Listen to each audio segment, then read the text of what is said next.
Утрински ринг. Веќе не ни проверуваме со колку го водиме Сашо Ордановски во гледаност. За послабите секогаш треба да имаш чувство и колку е добар еден човек, се гледа токму и тоа колку добро се однесува со оние кои се помалку успешни од него, и нудиме на слободен печат било кога консултантски да им кажеме барем малку да ни се приближат во гледаноста, да можеме да имаме и ние мотивација да работиме. Ово утро наш гостин е универзитетскиот професор Самуил Малчевски. Тука сме во студиото, 3 камери ве молам режија, јас, Ивица и Самуил. Они двајца аналитичари со кравати, ја аналитичар без кравата. Добро, кој е рецептот за успешен политички аналитичар во Македонија? Како иде тоа? А види се, прво вака... Колку пати треба да се појавиш на телевизија? Што треба да збориш? Со кого се координира? Ја не знам како изгледа тој процес. Мене ме викаат еднаш на 3 месеци, зборам глупости, после ме тужат, 3 месеци ме нема на телевизија.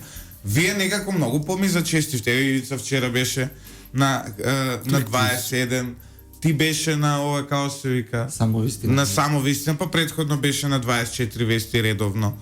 Не знам како изгледа тоа. Не успешен со малце и... Прво ти си единствен човек кој што може 8 сат со баѓа да ме натера кравата да ставам кравата. Мислам дека од свадба имам 5 пати до сега ставено на мене ова еден. Морам да ти ја пофалам краватава. Ова утро има навистина добра кравата. Добра се, таа е ствар на вкус. Може ќе не тролаат, знаеш. За нас двајца важи една приказнание, излезиме на Радио Лидер, одма на како се вика, на Твитер почнуваат да се зафркаваат дека најгрдите двајца утро имале емисија на радио. Ивица, тебе те викнавме да не пролепиш. Да, ти може да разбиеш монотонија меѓу нас двајца. Морам да признам дека прв пат се наоѓам во една таква роља во животот на Не сум се трудил никогаш по естетиката, праша формулата која е. Формулата е број на прочитани книги по емисија. И сега најлошо е кога излегуваш со некој кај што оваа бројка не тежна е кон нула. Не тежна е кон нула, испод нула има стој. И да има и такви ситуации, да. Има и такви ситуации и се забележува, знаете. Има луѓе кои што, например, ја мислам дека исти тези верглаат со години. А има некои луѓе по цело време истата книга ја читаат. Или слуша, или пак им даваат цело време исто да прочитаат на телевизија. Знаеш како? Морам за ова да пофалам. Кога беа изборите 99-та, вие сте помлади, не се сеќавате? Да, помлади. И на една од дебатите ги праша 6 кандидати која е последна книга која што ја прочитале. И се другиве петорица некаде ми осцилира околу волшебното самарче и ѓума на рамијата. Меѓутоа, кандидатот на ПДП тогаш Мухамед Халили кажа дека тој како професор по француски јазик е љубител на романот на апсурдот и кажа, сега не знам која година, 99-та година, дека последна книга што ја читал е романот кој што таа година го добил конкурсот Гонкур. Значи, тоа е нели роман на годината во Франција и искрено види за мене тоа беше една интересно вака сознание, затоа што тој доби најмалку гласови, претпоставам дека била причината затоа што беше најначитен таму во студиото, но и до ден денес Мухамед Халили е радовиден гост на секаде, додека пак за многумина не важи таа ситуација од која што беше. Ја одма да ви кажам, од кога почна ова војна во Украина, одма почнав да ја читам Тихи дон. Ама не е тоа во Украина. После сватив, али ми се забенди се книга. Ја во последно време читам само стручна литература, значи нешто што ми од доменот математика, статистика, управување со... Што книги си ти со математика? Види, Пелјупче, имаш математиката е многу убава наука, имаш милиарда примени на математиката, има теоретска математика? Да, имаме и ние посебна струка на природно-математичкиот факултет кој што се занимава строго со теоретска, значи има наставна насока математика, теоретска насока математика и применета насока математика. Само пред да влеземе во овие политички теми, ти кажеме една анекдота. Кога студирав во Америка, многу сакав се дружам со студенти јавев од универзитетот од Питсбург, тој е добар во општествени науки и во медицината, Од другата страна, буквално кога беше оградата на мојот универзитет, од другата страна беше Карнеги Мелон универзитетот, познат, Да. инженерство, роботика, математика и запознавајќи се со луѓето од таму, еднаш ка прашав еден русин, сега е во Америка, долго време живее, професор по математика, добро, што работиш? И ми објаснува што работи. Ми требаше време да ми објасни. Меѓутоа на крај викам, примена, кој ќе најде ова? Вика, ова што го работам јас во моментов, може би вика во 24 век ќе му треба на некој, вика, во применета наука. И знаеш, ме шокираше вака се. Што сака, и го прашува, после тој ми кажуваше дека концептите за шега инженерството ги применува, некаде Лайбниц ги разработувал. Значи сакам да кажам дека интересна работа, работиш нешто што примена ќе најде за 2-3 века. Не знам. Тоа е многу креативно, еве, да кажам. Да, има, значи тоа се теоретската математика, се тие некои резултати кои што стварно до сега не се апликативни. Апликативни не се. Не се до сега Имаме во апликативни. Македонија институција која се вика Нуклеарна агенција за нуклеарни технологии, така што Можеме да имаме членка сме нели на теорија некоја ќе за црни дупки ќе развиеме нешто. Не, И математички. да не се смееме, не мораме да ги имаме тие институции. Мора да те И не само тоа, еве на пример, знаеш дека кој се занимава со рециклажа на громобраните. Тие имаат горе ураниум. Завод за радиација, тоа е друга институција. Ама без разлика. Значи има тука еден куп на институции кои што секоја држава мора да ги има. И мора за тоа да произведува специјалистите. Да не правиме... Кој е нуклеарен специјалист во Македонија? Па, например, се не знам, имавме ние председател на академија кој што беше на југословенско ниво. Има Љупче, тоа е парадоксот на ово општество. Сите го знаат Маријан Забрчанец и Артан Груби, кои што се во една нормална држава би требало да бидат на маргините. А на пример никој не го знае еден Тривче Сандев. Тривче Сандев е физичар, доби награда пред неколку години за најдобар млад научник. Не знам точно што работи, ама знам дека е во делот на физика има и меѓународно признати резултати.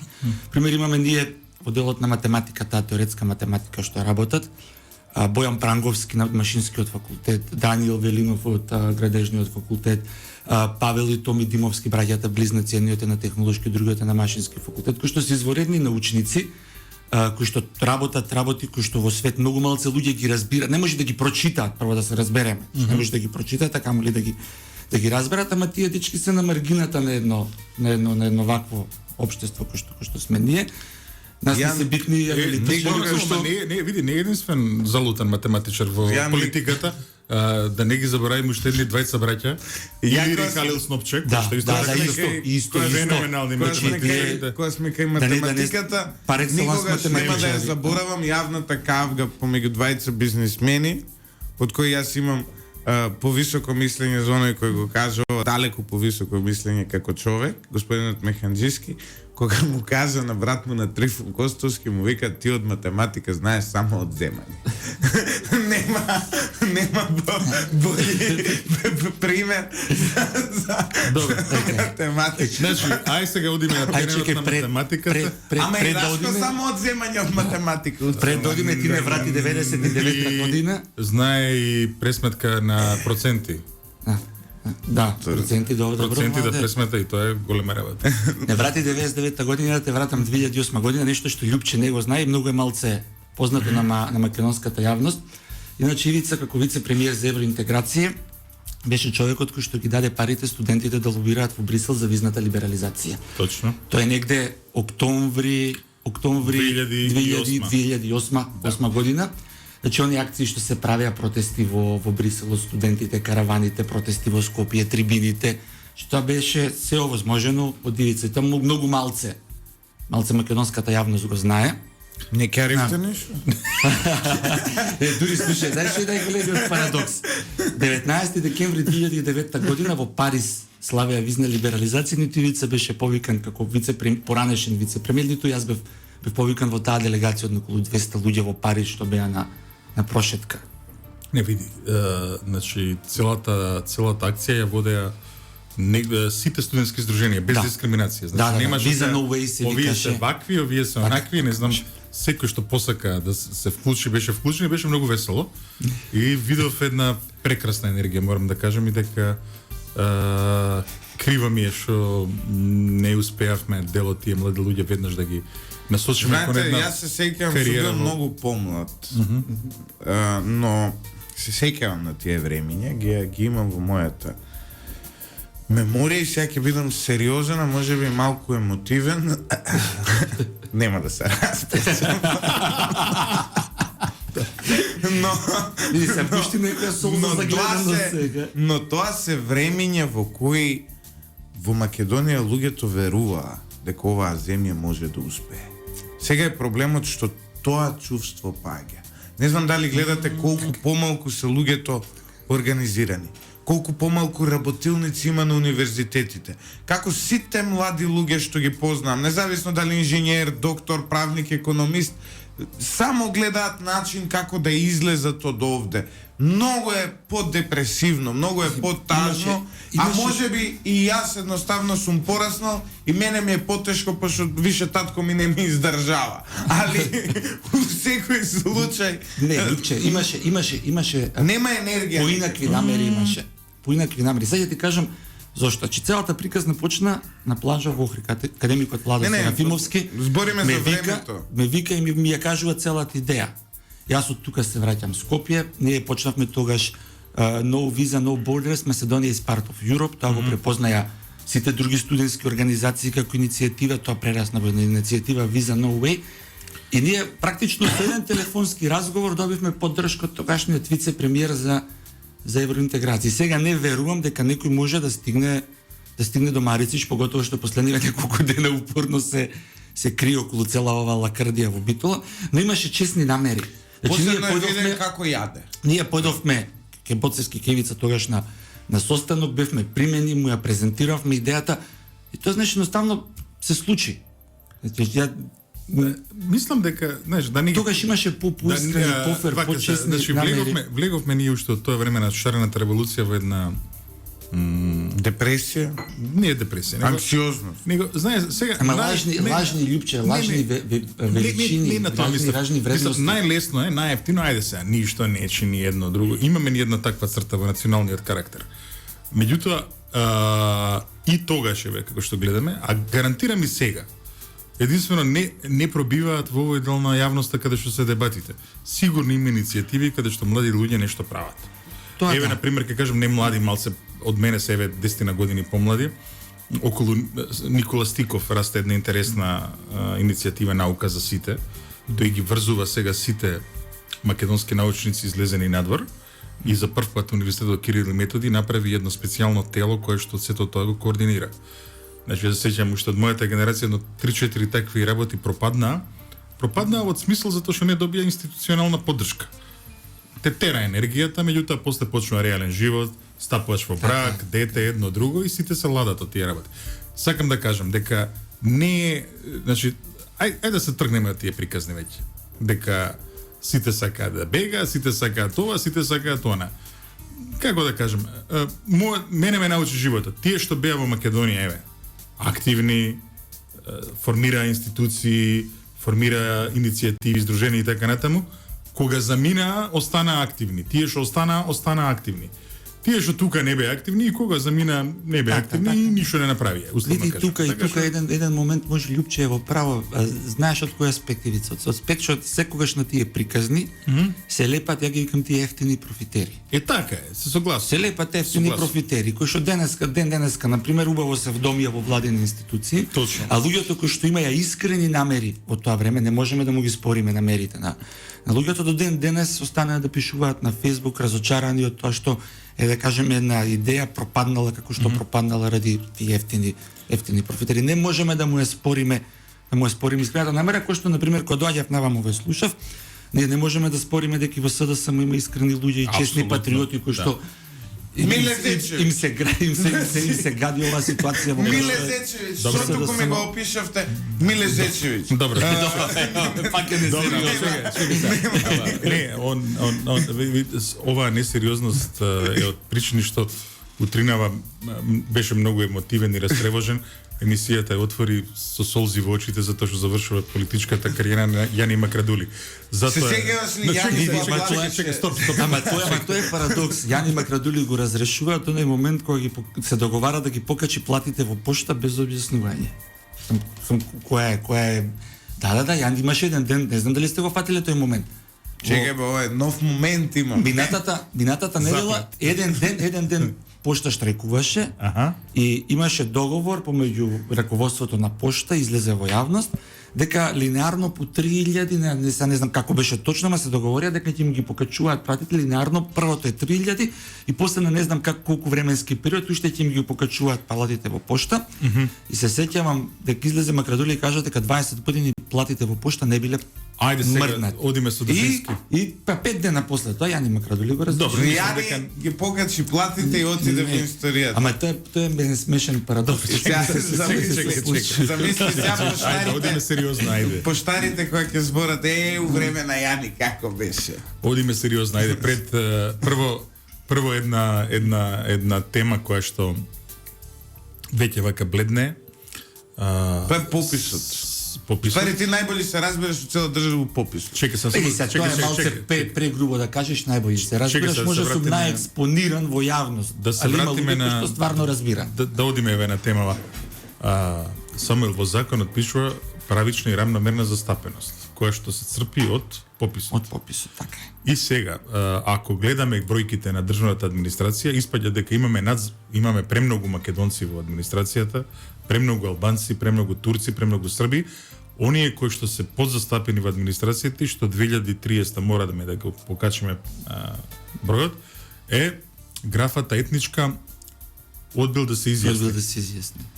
И сега сакам да те прашаме како ќе го спроведеме тоа во пракса, еве. Значи кога аплицира некој човек треба да напише етничка припадност, одбил да се Не. Иронизирам намерно, Друг е затоа што момент, да, ајде, нема. ајде. Друг е моментот, не само тоа, вие врз основа на вака презентирани податоци во пописот, вие утре не можете да направите ни едно статистичко истражување во државава. Апсолутно. Еве ви Оти сега вие, кога ќе треба да го изберете примерокот, Да. како ќе ги вкрстите овие 132.000, во што ќе ги И ставите? особено Како прво на некој ќе го прашате, ти извини се изјасни на попис, а не се изјасни добро, Ама не, влегуваш и плюс во овие 7, нешто само во проценти. само во изјаснување е глупаво од една друга причина, што ти пред вработување по етнички клуч можеш на нотар да кажеш дека си тој да го однесеш тоа. Сега имаме на таков пример, денес или утре ќе го објавиме. Пример, има во некоја институција во Артан Груби министерство. Има 5 резервирани места на срби, за срби, и гледаш дека е вработен само еден србин и другиве се албанци. И сега србиве нормално реагираат. Викаат, добро луѓе, имавме 5, кај се, и тој некој љутви таму се пишал србин во оваквото, као се вика, на нотар. Па може се Тоа е само последица. Тоа е само Ама сега последица, види- зборуваме за последиците од Исто, апсолутно што колку живееме. роми се пишуваат за да влезат у државна квота на Ама чекај, факултет. па нели И сега ромите губат со тоа. На државна факултет некој се пишал ром. Нели Мила Царовска стави закон кај што на нотар ке можеше нели да си промениш пол, така. Се смени и тоа, Тоа е не го се- прифативме, али... Во суштината на поентата е дека целиот попис е Глупаво е ова спротивен на поетнички. законот за попис. Зошто е спротивен на законот за попис? Во член 10 од законот за попис, јасно вика кажува, вика за лицата од членот 6.1 од овој закон што ќе бидат опфатени со пописот ќе се обезбедат податоци за и тој ти вика географски, демографски, економски, образовни, миграцијски, етнички, културолошки, религиозни карактеристики и инвалидитет и функционална попреченост. Значи, ние за 132.000 наши граѓани немаме обезбедено податоци за етнички и религиозни карактеристики. Спорни се образовните карактеристики, зашто 20 години административно вие некого да попишете во однос на образование, на оваа хиперпродукција на магистри, на доктори на науки малце е смешно, и проблем е инвалидитетот и функционалната попреченост. Значи, вие не можете тие карактеристики вие административно да ги попишете, а при тоа, во целата таа статистичка операција попис, која што требаше да биде статистичка, испадна на крај политичка операција, вие немате обезбедено овие карактеристики за 132.000 наши граѓани. Не, испадна смешно е, како се викаше овој апостол Симевски. Он призна дека се нецелосни, неточни податоците. И плюс ова религијска припадност. Од една страна имаш ислам, и од друга страна И тоа е имаш методологијата е пак погрешно применета. Сто христијански деноминации. Чекај, значи, ајде се. Значи, знаеш колку сум вакциниран од сите можни теории на заговор. Одбивам да верувам во тие работи, но тука беше манипулација. Ова е манипулација. Така е, тоа е методологијата е статистички Ова е манипулација. погрешно Сега, применета, и пардон. исламот има различни групи. Има салафисти, Има и- салафисти, сите нив ги ставаш во една група, што е окей, а христијани ги делиш во 678 групи. Лјупче, се тоа ние што го И ја, збориме, на пример, сум у вторава група, ја кој ме праша, не кажав православен христијанин, сега толку ќе се замарам, ја им кажав христијанин, и мене јас сум од тие 200 и колку илјади, што ствари Значи, сум православен христијанин. Дефинитивно Само на папир. Не е во ред. Али Значи, тоа беше манипулација и неубаво. Значи, пазете, ДУИ е една милитантна организација која што 20 години не влече назад. Кај ДУИ има и технократи и така натаму, меѓуто и лидерот и околу него еден круг се етношовинисти, тука да не се Така е, да не се така е, лажеме. И не само тоа, пред некој ден видовме дека тој потекнува до ние марксисти, ленинисти, енверисти. Ја никогаш не сум го видел толку среќен како кој пееше оние песните за Енвер Хоџа. Што е веќе симпатично вака. Меѓутоа, тоа што сакам да го кажам е дека се виде дека со пописот раководи ДУИ, Така е. се виде една невидена манипулација, сега да се разбереме јас. Уште не сум видел, уште само да кажам, уште не сум видел попис каде што председатели на две соседни земји апелира една етничка заедница од Македонија да учествува на пописот. Вон секоја здрава памет. И сега и покрај тие манипулации, еве, Ама статистички еве низ бројки што се тие манипулации. ајде да чуеме. Например, завршено основно образование според Државен завод за статистика секоја година е должен да објави статистички годишник во кој што ги објавува параметрите пропишани од Евростат. Според Државен завод за статистика, основно образование помеѓу 2016 и 2020 година завршиле 98.686 деца.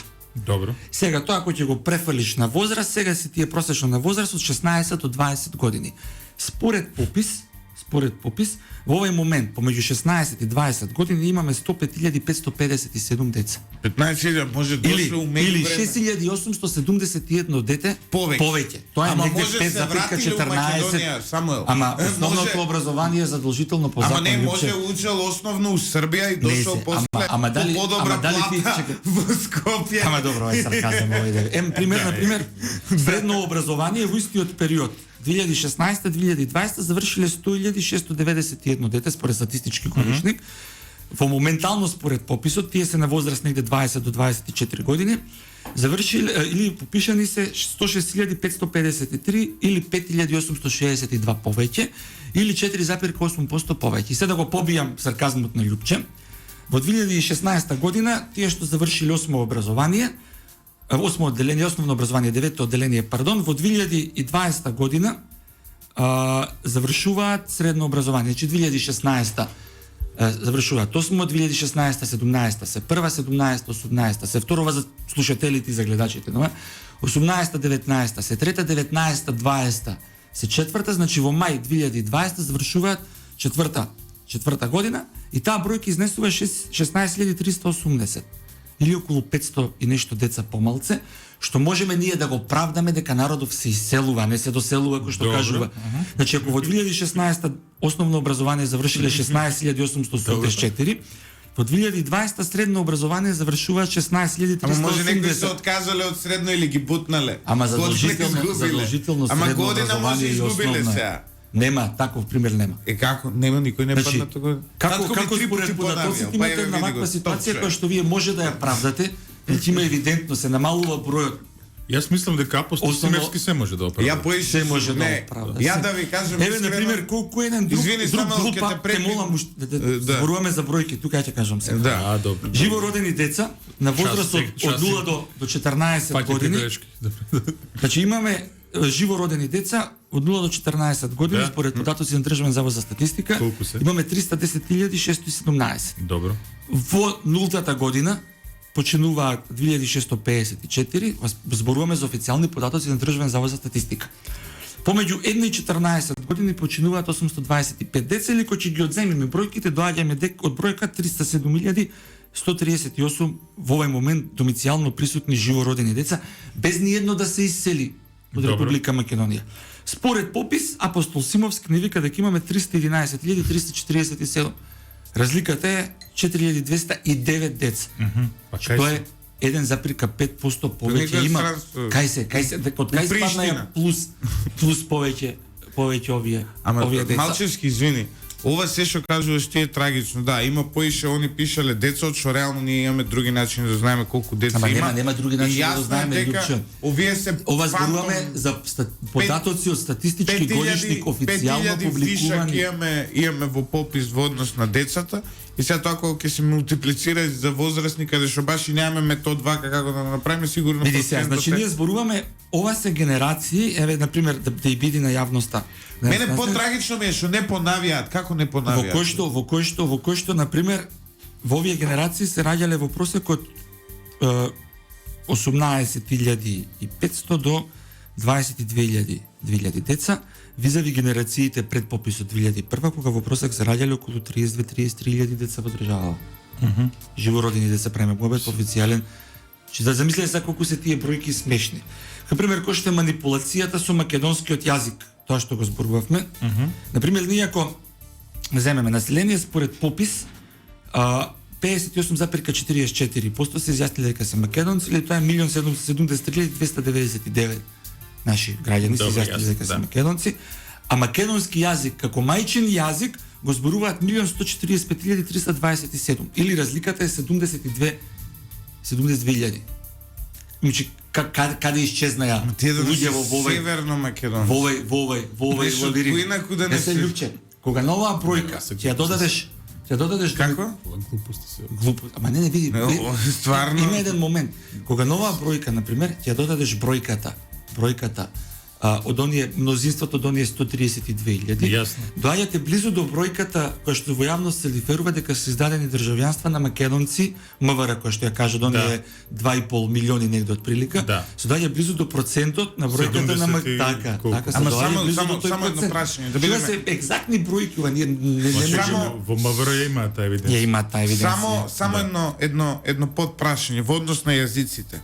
Велиш 71 дискрапанца. Така, 72. Еве, ајде малку да продебатираме околу. Можеби некој е босанец и мајчин јазик му е македонски себе. Да, Лјупче. Например, еве Рашрела Мизрах е еврејка мајчин јазик. Ама не, евреј не е религиозна припадност, не е национална. Тоа не е национална припадност. А во етникум се пишуваат евреи дека се пишуваат македонци. Може да постои таа дискрепанца од процент, максимум 2% може да постои таа дискрепанца. Овде станува збор за 5 и повеќе од 5% разлика. Не, па што познаваме такви луѓе. Дали ме разбираш? Значи тоа не е спорно. Тоа не е спорно. Например, Срби што зборат македонски по дома. Разликата е огромна. Разликата е, например, пак е малце смешно. Роми се изјасниле дека се по национална припадност на роми 46.433, а како домашен ромски јазик зборуваат 28.088. Значи поише има ром. Помалце роми кажале дека дома зборат мајчин јазик ромски, визави тоа дека се роми по национална припадност. И како кај сите има помалце, само кај македонците како мајчин јазик има. Само да се вратиме, значи овој кажи го да е апостол Симевски. Како апостол Вангел, како не, тоа е балце. Меѓутоа, она што сакам да прашам е, еве, ти си математичар, нели, со публикувани трудови. Статистиката е делот, нели? Делот, да, гранка на математиката. Статистиката е некаде измеѓу општествените науки, овакво. Знаеш кој е првото име на статистиката? Еве, ајде да видиме, еве, нешто и политолозите знаат. Политичка аритметика. Тоа е германците кога ја воспоставиле како дисциплина, тоа било името. Но сигурно затоа што тука е. Значи види, за да може да знаеш статистика, мора да знаеш во математиката, во струката? Па ниту апостол Симевски уште пак малце е посмешно, ниту пак он е експертот од Словенија кој што ни го донесоја. За него после нема научно верификувани резултати во делот на математика на статистика. А што е по професија? Што е по професија? Симевски. Дали Симевски има трудови објавени? А што е по професија уствари? Не знам се, Лјупче. Тоа е дека е статистичар. Ама не во Македонија, не знам дали знаете, ја кога студирав се мислев дури да се запишам таму, има посебен факултет на ПМФ кој е за демографија. Тоа е на географија. На географија, другата. Да, али насока е демографија, но тоа пак нема врска. Значи чека се да се вратиме. Има корелација со статистиката, ама изворно не се учи статистика. Треба да учите вие статистика. Статистиката е екзактна наука. Тие се да се вратиме на Excel да се разбира. Значи тотален анонимус за македонската. Нема научно верификување. Пример, од друга страна вие имате дали претходно имало директори кои што пензионирани од професор Славе Ристевски. Вие тука. тука ви е професорот од економски факултет од Прилеп Коста Сотировски, кој што ви се Ото- научно верификувани Исто понаша директорка господја Новаковска исто така не е Новаковска, него Новковска. Да, исто така, има верификувани. Има верификувани, да. Што вие имате на финки професори, професорката Верица Бакева, Жанета Попевска, Марија Михова, ви се луѓе со верификувани чисто научни. партиско политичко Па да. како овој таткото на градоначалникот на центар исто. Па и то исто, па и Дончо Гераси. Па за него имаме на посебна работа Не, да и ви тој- кажам. тој има исто нема, така. нема врска. Тој правник да Значи, не е. сега- значи, пази, двата последни пописи во Македонија се спроведени од луѓе кои што се анонимуси. Сега да Македонската бидеме уште малце поинтересно еве за јавноста во Република Македонија. Донче Герасимовски е човекот за кој што има директни индиции дека го фалсификувал пописот 2002 година. И ќе ви кажам зошто. Зошто е тоа така? Само ова се тешки. Значи има нешто што зборови. се вика анкета на работна сила. Добро. Анкета на работна сила е статистичко истражување кое што прв пат е спроведено во Република Македонија во 1996 година. Да, сум учествувал у тоа. Да, и се прави врз основа на примерок. На примерок. Примерокот вика дека од вкупно домаќинства во Република Македонија се земат околу 7200, што е 1,5%, Добро. што е голем примерок. За да Јасно, имате статистичка грешка. Помеѓу 96 година и 2000 година во анкетата на работна сила фигурира графата етничка припадност. Мора да фигурира зашто вие бирате примерок. Примерокот Јасно. мора да соодветствува на популацијата. Во статистичкиот годишник за 2002, кога Дончо Герасимовски е директор на Државен завод за статистика, значи за да јавноста пак да ја биде јасна, во 2002 година се публикуваат податоци за 2001. Да. Во статистичките годишници 2001 се публикуваат за 2000 година, една година назад од Да јасно обработка е. обработка на податоци. Значи тебе ти е јасно, а мораме да ја кажеме на јавноста да биде Добро, и биде колку јасно. македонци има во етничката Па види, во- Јупче, на работната сила? да биде интересно. Значи, македонците како етникум во работната сила фигурираат помеѓу 76 и 76,7 и 78,7%. Албанците 65. албанците фигурираат помеѓу 12,6 и 13,6%. Добра, ама Сега, се полека. они у сива зона Чекај, работат. Не, ма ова анкетата сила ги опфаќа сите. Значи се прави статистичко истражување. И сега како мене некој ќе ми објасни дека во работно способното население вакви се бројките, визави бројките кои што Дончо Герасимовски ги објавува во 2002 година како директор.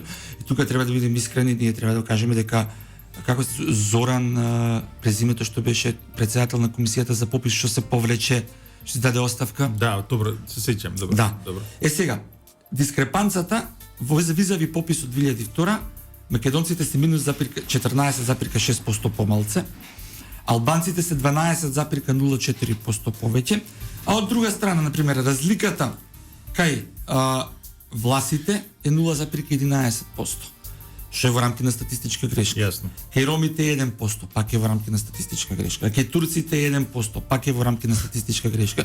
Кај србите е 0,3%, што е пак во рамките на статистичка грешка. Како се јавува ваква дискрепанца и Дончо Герасимовски мешто што мудрува по телевизија, треба да излезе и да објасни зошто во анкетата на работна сила, од како он е дојден директор на Завод за статистика, Државен завод за статистика, е исфрлена етничката припадност. Зошто? Зошто? Да се скрие ова. Да. Зашто го крија това? Го крие тоа. Добро, само очигледно е дека пописот е фалсификуван. Не, Не, треба очигледно е Јупче дека треба да се направи анкетна група во Собрание на Република Македонија. Анкетна комисија. Анкетна комисија. За тоа која што ќе вклучи врвни статистичари кои што ќе ги расчистат овие дилеми. Овој пат за ова му помогна и од левица на Симевски со тоа што голем дел од граѓаните, мислам не само од левица, сите оние кои повикуваа на бојкот, со тоа што возможија голем дел од граѓаните да не излезат и сега да влезат во овие И не само тоа, не заборавај, еве, да не например, се попишат. Не само тоа, не заборавај, сега заради сите случувања што беа во Македонија, посебно заради Преспанскиот договор, огромен дел од нашите граѓани од диаспората веќе немаат верба во институциите на државата. Немаат верба, де факто и де јуре, ако се попишаа сите тие луѓе, бројките ќе бидат забележете многу го, поинакви. од Австралија какви се бројките, така е. Канада, Америка. Пример, вие имате ситуација во која што, на пример, еве ќе земам за Србија, околу 40.000 луѓе на тамошниот попис се декларираат како Како македонци, да. јасно. се само попишале во Македонија околу 20.000 негде. Некој наш гледач вели, требаше да им се даде копија на секој попишан на лице место и второ увид соматичен број за проверка на Јас своите тоа го зборувам, податоци. да, апсолутно се сложувам, јас тоа во неколку дебати го зборувам. Кога вие може на избирачки список Да се проверите. проверите, што по дефолт избирачкиот список е повеќе подложен на манипулација од страна на политичките партии, зашто целта е да дојдат на избори да освојат гласови. Можеше Државен завод за статистика да направи електронска алатка во која што секој за себе и за пример своите малолетни деца доколку ги има, може да влезе соматичен број да се провери дали тоа се податоците и на крајот на денот да ги верификува.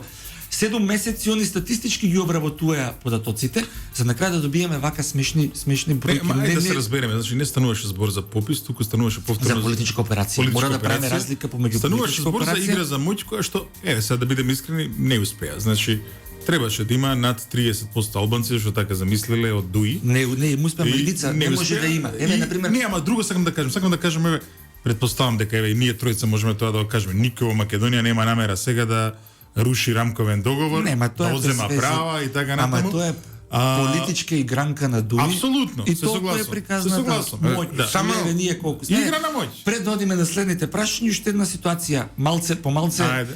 Например, некој ќе каже дека избирачкиот список кој што веќе го спомнавме нема врска со политичката операција. Попис да, ако гледате Точно. вие, се два различни процеси, Апсолутно. но кои што мора да се високо колерирани, висока колерација меѓу јасно, себе. Значи добро. тоа во статистиката се вика корелација, Јасно, едното со јасно, другото. јасно. Е сега како некој мене ќе ме убеди во бројките, кога на пример на последните избори кои ќе ги соберете сите гласови кои што гласале за албански партии, кои што гласале за листи со албански предзнак, се отприлика 21,3% од излезените гласачи правиме муаве. Добро. Од излезените А тука гласачи. 24. Па те сега еве на пример Скопската општина Гази Баба е најсмешна ситуацијата. Они викаат дека има над 20%. Знаете ли кој е процентот на освоени гласови страна на албанските партии на последните избори? Колку е? 7,1. Значи тоа не е мала разлика да ние викаме бе тука се и се пази, за да е уште посимптоматично. Локалните избори беа 3 недели после пописот. Каде исчезнаа луѓето? Па можеби гласале За ВМРО за глас. ВМРО и за ДУИ. Малце е смешна. Па е смешно, не е точно. Еве на пример, процент? да правиме споредба. Битола и Гостивар по број на запишани избирачи имаат ист број на број. Се разликуваат во 200 запишани избирачи. Како во Битола излезеноста е 56,49%, а во Гостивар е 38,8%. Струга и Прилеп, пак се општини кои што имаат исти изброј на избирачи запишани. Во Прилеп е излезеноста 63,8%, во Струга е 47,3%. Кичево и Охрид. Да. Пак се тука негде по зброј на запишани избирачи, 56,5%, визави 45,15%. Еве на пример ќе земеме контингент Штип, Велес, Струмица кои што пак се тука помеѓу запишани избирачи. Излезеноста е помеѓу 51 и 57%. Да, сегде е тука. Значи конзистентно е, сакаш да кажеш. Да, а тука немаш конзистентност. А еве да видиме во Говиње, Врапчиште, Желине и Липково, кои што се пак исто тука по бројот на запишани избирачи, 36,1 до 37,6%. Каде исчезнаја луѓево во само 3 недели? Кој нас ќе не убеди дека податоците кои што на терен се прибирани се веродостојни? Ема повторно ќе кажам, значи игра на моќ, затоа што никој во Македонија не ги спори јазичните, културните и другите права на албанците. Ова едноставно беше Али Ахмети сакаше да ја докаже на македонската јавност дека може да прави што сака, меѓу другото да намести. Де факто и Јуре Али и на крај што направи? И на крај што направи? На крај направија никој да не верува во пописот. Еве гледаме се обиде тој заменик. Ја не знам како од кога ги презентира податоците излезе Али Ахмети па да го потврди заменик директор на статистика, не знам како се вика, претходно и Дончо кој што над 30% сега испаднат. Сега како да кажам, значи не може да се нарачуваме проценти. Тоа е Претходно излезе Апостол Симовски ко звезда даваш изјави сред попис, што не му е работа. Значи, не може вие сред попис да влијаете на пописните резултати давајќи вакви, такви, онакви изјави. Па пред да ги објави резултатите кажа ќе е државен непријател. Па во меѓувреме Артан Груби го размадили феруваја со Малчевски на страна на и тоа више сваќате дека е политичка операција, дека нема никаква врска. Визави тоа што да го спомниме Лупче. Значи нема никаде во свет, вие нема да најдете методологија во која што се попишува нерезидентно население. Нема, значи немате таква методологија. И визави тоа, значи сега пак се навраќаме на изворната статистичка операција попис. Вие во едни вакви бројки не може да планирате мрежа на основни училишта, мрежа на средни училишта, мрежа на здравствени институции, а тоа е функцијата на пописот. Само веќе каде се овие плюси? Стигнавме веќе полека пред самиот крај, дај да отвориме некоја друга тема. Уште една само те молам уштова да го наметнеме како теза која што мора да ја пласираме. Абе ми паѓа гледаност некако. Ако податоците од пописот се точни, зошто Дуи и Али Ахмети бегаат од една изборна единица? Па вака презентираните податоци нив им бетонираат 30 пратеници во една изборна минимум 30 пратеници во една изборна единица. Се валја во 7 саат да се радуваат и да речат ние денеска пишуваме со 30 плюс. Меѓутоа тука малку мора да ги обвиниме и дел од партиите од опозицијата кои што малку се мрзеливи, не излегуваат со една представка пред Уставниот суд, затоа што резултатите на изборите го рушат уставниот принцип на еднаков глас. Така. Значи, дали е тоа уставен принцип? Дека гласот во Македонија, правото избирачкото право е еднакво. Ако имаме една избирачка единица која што го руши ова право, тогаш се случи таа работа. Само да кажеме, во Германија Уставниот суд говори германскиот уставен систем токму заради оваа причина. Полека завршуваме со темата попис. Немам верба во Уставниот суд, така да Боже мој. Меѓутоа тоа е начин на борба. Така е. Барем трага ќе оставиш дека се борел. Нас не е работа да се бориме, нас не е работа на македонската публика да ја презентираме сликата за тоа како функционираат работите, нека се борат оние кои се платени за тоа. Иначе Сашо Ордановски 2:1 го водиме ово утро. Па немаме гледано се. Ама ми паѓате надоле, јас сакам на 3:1 да одам, секогаш имам максималистички барања. Следното максималистичко барање ми е само ти доаѓаш од образовниот сектор. Така. Автор си и на учебници, на тестови, на работни тетрадки. И во овој момент со татко ми ја водиме единствената страна со онлайн достапни ресурси, математички талент, кој што може да најдете материјали бесплатно да ги стигнете за математика од почетно образование до факултет. И тука сакам покрај на татко ми кој што вложува извонреден труд да му се заблагодараме и на сите колеги кои што на наш повик ги дадоа своите материјали да бидат бесплатни, да бидат достапни. Бесплатно на математицкиталент.mk може да ги најдете сите книги и ресурси. Ајде да проверам, можеби јас ќе го открием мојот математички талент. Ајде одиме. Само токму затоа што си дел, нели професор си на факултет, дел си од образовен процес, гледаме дека има некакви преговори повторно помеѓу Сонки владата, има штрајк, родителиве се бунат по социјалните мрежи, велат нека престане ова, немаме што да им правиме на деца. Децава исто не име баш се едно, пошто сега не одат во школа, но веројатно ќе им се продолжи наставата и ќе им се намали летниот распуст. Владата не сака целосно да ги исполни барањата на Сонк.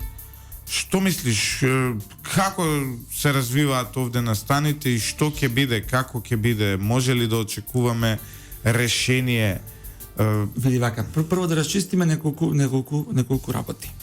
Се бунат родители кои што на партискиот повик на СДС оркестрирано последниве 2-3 дена. Не мора да значи. Значи, штрајкот во сам почеток доби огромна поддршка од страна на родителите. Јас имам 2 деца, едното е во градинка, другото е во училиште. Значи, ја дури бев чудоневиден во тие групи на Вибер кои што ги имаме со родителите, кои што нормално е да комуницираме меѓу нас. Каква поддршка доби штрајкот од страна на родителите? Да, имаше и случаи во кои што родителите вика немаме што да му правиме на децата. И тоа е факт. Мораме да ги носиме, го поддржуваме штрајкот, мораме да ги носиме, но суштината, Лјупче, е парадоксална. Многу е парадоксална суштината. Јас имав преку некој ден статус на социјалните медиуми. Замислете владата, која што самата по себе се декларира како социјалдемократска влада, се обидува на многу неубав начин да го минира штрајкот на просветните работници, кој што она го предизвика.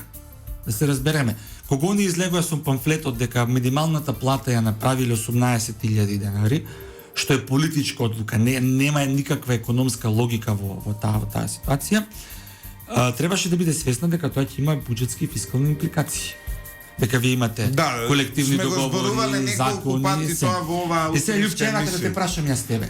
Како ти ќе му објасниш на луѓето дека Маријан Заврчанец со средно образование, како некаков си владин координатор, зема 50 и кусури илјади плата, а нема факултет. А нема средно образование има.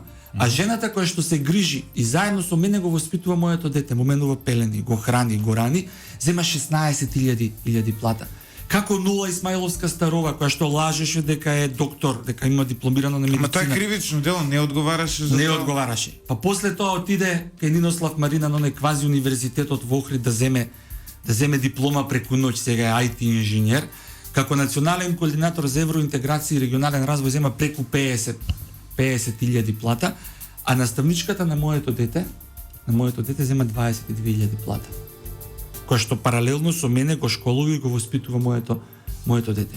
Како вие ќе му објасните дека владата која што заговара минимална плата 18.000 им платја на овие луѓе 16, 14, и распишува некни конкурс за архивар со 14.000 денари плата. За каде? Па не знам, во некоја државна институција беше, не се сеќавам веќе. Па нели е 18 минималната? Да, и ја да земам да вработувам за 14. Па ти како приватник мораш да платиш 18.000 минимална плата. Како може да распишат конкурс? Па имаше за архивар пред некој ден и му го извадија конкурсот дека по систематизација толку било, не можеле повеќе да. Па нели има закон за минимална плата? Па има. И па како може? Ама не важи за државата. Тоа не важи за државата. Како не важи за сите бе? Една абсурдна ситуација. Приправник во основно образование, почетна плата му е 21.000 денари, со тоа што првата година ради приправнички стаж е на 80%. Значи тоа паѓа под минимална плата практично дека зем.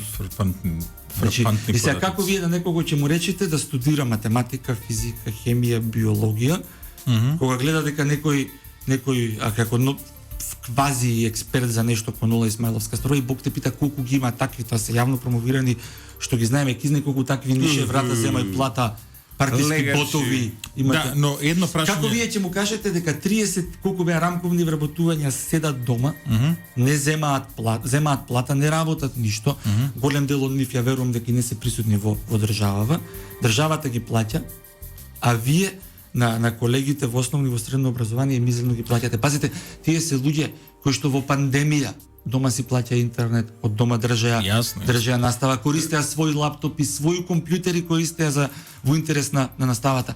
Кај беше тогаш владата да излезе да рече да, во право се тие луѓе покрај лекарите беа во прва борбена линија. Така.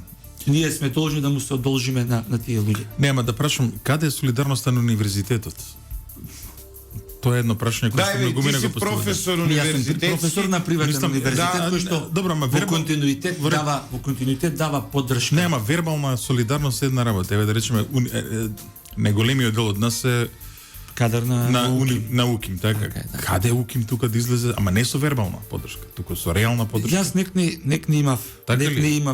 Не, види, УКИМ е темпирана бомба која што допрва ќе експлодира. Некој имав разговор со еден колега од УКИМ, кој што ми кажа дека и таму работата е во фаза на експлодирање, дека час поскоро паради се она што ни се случува во високото образование изминатите. Ивица, имаме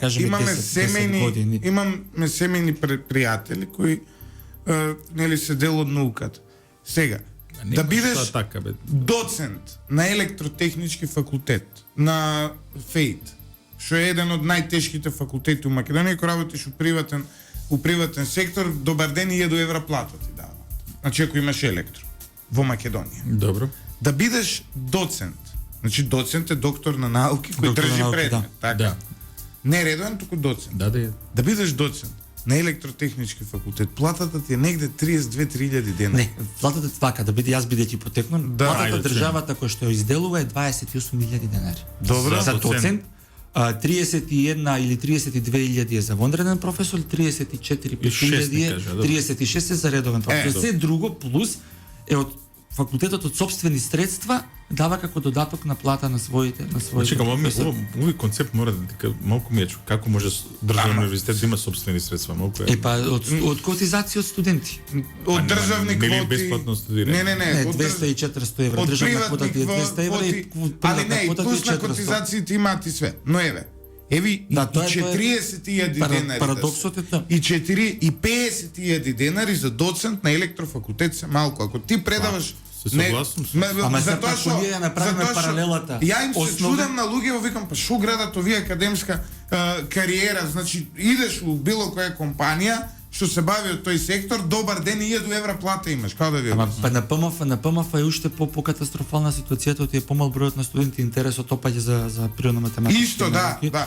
Таму е па уште покатастрофална ситуација. Да, и И сега види, па ние треба да правиме паралела, па уште поголем е абсурдно зашто вие ако земите суди во основен, апелација, врховен и Колку уставен земат? суд, преку 50.000 земаат плата. Какви 5-6 Јас хиляди слушав и до повеќе, врховен 80. Ама 80 зборам за основен суд, па нагоре растат платите. Ама и треба е да земаат. Ама и треба, Никој не вика не. ама треба да земаат и да професорите, скаливе на точно, универзитетите, согласен, треба да земаат и согласен. колегите во основни, во средно. Више, знаеш, не во средно дојдовме до образование. фаза. Се согласам. Мене дојдовме во фаза, сега вака извинете, што ја прекинувам. Мене мајка ми цел живот ми вика, бе сине, дај стани пратеник, убави плати, се денеси пратеници имаат ниски плати. Пратеничка плата во Македонија е 1000 евра. Луѓе, значи, Ама во моментов ја познавам шанкери и келнери кои взимаат по 1000 евра плата. Добро, да, ама од друга да, страна да ме разбирате. Па дека ти имаш тоа уште еден момент кој што е многу битен, например, ние треба до крај да видиме апсурдот на државава кај ние потнија. Да. Мене ова Пример, тоа со ако плати. земете вие техничка служба во МЕПСО, во ЕЛЕМ, во ПУИК, што се акционерски друштва во доминантна државна собственост, они земаат минимум 30-40% повисока плата nego колегите во основно и во средно образование. Исто така, значи Значи тоа е апсурд. Или во АЕК, колка или плати во АЕК, взимаат. например. Не зборуваме за стручниот кадар, зборуваме за техничкиот кадар. Аха. Кој што технички е задолжен да ги држува објектите, да Па врши. во Манав чистачка зима 1500 евра плата. Па тоа е Македонска навигација. Тоа е Хигиеничарка, се извинувам на терминот. Кој што ние Да. го Да, коментираме. па А луѓето што ни се грижат за децата, што ни ги воспитуваат паралелно и ни ги учат со нас, децата вие ги држите на маргина. И тоа, пазете, ова е кривица на владата. Значи, протестот е визави она одлука на владата за минимална плата 18.000 денари. Тогаш зошто не седнаја да ги направат фискалните импликации, да видат што тоа би значило на краток, среден и на долг. човече имате Па ако толку е убава платата во основно образование, кој што кажува Ковачевски, ова министеркава за труд и социјален, не знам како се вика, министеров за финанси, зошто се министри, зошто не одат да предаваат во основно и во средно образование, ако платата е убава и да се задоволни со таа плата. не, и јас се согласам. Зошто нивната плата не ја направа толкава на крајот на се согласам денот? дека најголемо лицемерие беше она кревање раце, она колнење во работнички права и од се наеднаш штрајкот му го минира. Да. Пазете, И- они тек вчера. и грозно е, минирање на вчера штрајк е до грозно. Сонг, Да. до Сонг доставија писмена понуда. До вчера они зборуваја за вербална понуда. Се ние на маса во кафана, правиме мојава, тај бе не 5%, еве 3%. Сонг вчера тек доби официјална писмена понуда од владата. До вчера они зборуваја за виртуелни 10%. Еве ви 10%. И вчера колку Па пак истата понуда само во писмена форма. јасно. Ја достави. А тоа барањето воопшто не го адресираат да се прилагоди колективниот. Не, воопшто не викат дајве да го реализира, да го стишиме штрајков Па сега. не може тоа. Еве Само ви 10%. проаѓа нашето време, точно 8 часот и 59 минути, благодариме.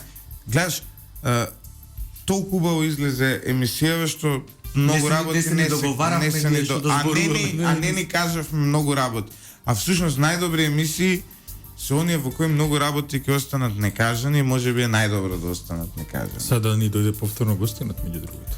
Меѓу другото го очекуваме наскоро гостинот, еден од ретките познавачи на сите овие прашања, ретко концизен човек во критиката кон власта, дури до онаа од партијата од која изворно доаѓа од ВМРО-ДП, и многу ми се допаѓа исто што не е само редовен слушател. Значи, редовно утриски. Али толку многу слушатели имаме што сите ако ги викнеме веќе ке до крај на годината. Морам да го кажем, критиката нек не ве слушав со Борјан, се исплатила ако имаме кафе, ама не е еспресо турско едана. Добро сега. Ама битно имаме прогресија, се има позитивна еспресо. И сега Љупче морам да ти одговорам, тука е клучот е она што Ивица го кажа на почеток на емисијата. Читањето. Значи јас упорно се обидувам со многу луѓе да коментирам кои ќе ме прашаат од каде толку информации, податоци, анализи. Суштината е читањето. Учи и само учи. Владимир Ленин. Еве сега ќе го цитирам, инаку го отворив сајтот на Самел и неговиот татко, математички talent.mk, можам да ви кажам дека овде имате и учебници, тестови, надпревари од пред дури ги има и сојузните надпревари СФРЈ од наше време, сега Македонија кога учествувала и може да најдете све и учебници и такви работи од предучилишна возраст па се до универзитетско. И ова е многу добро, некој можеби во државиот почеток треба да си ја почнат математиката од оние множество и така натаму. Особено ако сакаат да станат. Тука има Љупче еден дел математички четива што се вика, тоа се научно популарни четиви, баш се прилагодени на возраста, почетно, основно, средно образование, каде што низ игра, низ приказни се доловуваат моментите на. Сеќавам, само да кажам, и да биде поинтересно, се ова ви е бесплатно. Значи, тоа е благородноста на овој проект, е што се е бесплатно. Да поддржам во однос на ова. Се сеќавам кога дел од оние стручни, дел од оние екстерни тестови беше и математиката. И се согласувам со Самуел, значи да останеше човештвото на креативноста само од уметностите, уште ќе бевме во Алтамира, во пештерите ќе цртаме по зидови. Благодарение на математиката го имаме овој свет околу нас. Меѓутоа, се сеќавам од тој момент една личност која што во Македонија представуваат како универзитетски професор, ја представуваат како голем аналитичар, кој бе? Така натаму, не е битно. Кажа дека тогашната власт инсистира на математиката како екстерен тест, затоа што математиката била фашистичка дисциплина. И се пазете, кој е абсурдот во Македонија? Ова личност се уште е пренесувана и се уште важи за релевантна. Кој бе? И се уште еве нека испитаат. Чекај Google да видам. Математика, фашизм. Да бидеме искрени, значи, сега треба веќе не влегуваме во тема образование, реформи, потреби. Екстерното оценување како концепт беше убаво замислен. Имаше лоша реализација во пракса. Значи, јас само сакав да кажам дека да, де факто и де јуре вложувањето на секој општество во математиката се испрати некој покрепно. Тоа да го поистоветиме ко на кажување на Јелена Карлеуша против Тесла. Ајде сега да правиме. Не, ама не, сакам да кажеме дека во 21-виот век ќе бидат успешни оние општества кои што ќе имаат најголема мозочна сила и најуспешни математичари. Технологија. Ние зборуваме за развој на технологија, развој на технологија не може без математика. И без примена на математика. Смрт за математиката, слобода за народот. Да не беше некни во битола, свакачи, не знам некако. Види, ја ги гледав тие председателите овакво. Тој едниот кажа дека тој председателот на тоа културното друштво Ванчо Михајлов, човекот изјави дека читал книги, 3 месеци не можел да спие и потоа станал бугарин. Сега, буквално така си каза човеков, дека така станал бугарин. А претходно го има на слики со кече со албански символи. Ама не се пази, 3 месеци, оставите го тоа кечето и ја имам носено кече. Ама немаш сигнализиран албански. Но имам и тоа, нема врска, тоа е. Јас сум нели за космополит. Но знаете кај е село? Прво читал. Читање, тоа е добро, го храбруваме што читал. Независно какви книги читал, ама после 3 месеци не спија. После, знаеш дека 2 недели ако не спиеш, готов си. Умираш. Ова е некој супер бугарин. Значи 3 месеци не спиел, после рекол, ја од денес сум бугарин. Вие него памтите, имаше во првиот состав на собранието еден легендарен пратеник Митко Анастасовски Врапчето, кој што еднаш кога му се обрати на тогашниот млад министер без ресор Фрчковски, му рече: ти, Фрчко, дете си читал, ама не си дочитал. Така што веројатно станува збор за нешто слично во случај. Само уште една работа е како еден бекенд за утрешниот ден. Разбравме дека во Софија се коментирани протестите кои што беа во Битола како говор на омраза. Ние говор на омраза само не да е тоа нотираме. што не ги пременува пресудите од последната информација, абсурдна е ситуацијата, зашто ние последната информација. Само Љупче, тој е клизав терен кој што јас не сакам да го зборам. Знаеш зашто? Зашто ние од еден момент на исполнување на копенхашки критериуми сега се префрливме на сосема друга кој што нема европски вредности. Само во однос на читање уште една анекдота. Едно на еден мој пријател има прекрасно детенце и ги слушам како преговара за читање на лектирите и овој вели вика 40 страници да прочиташ од лектирата, викам, а може ли 80 страници без разбирање?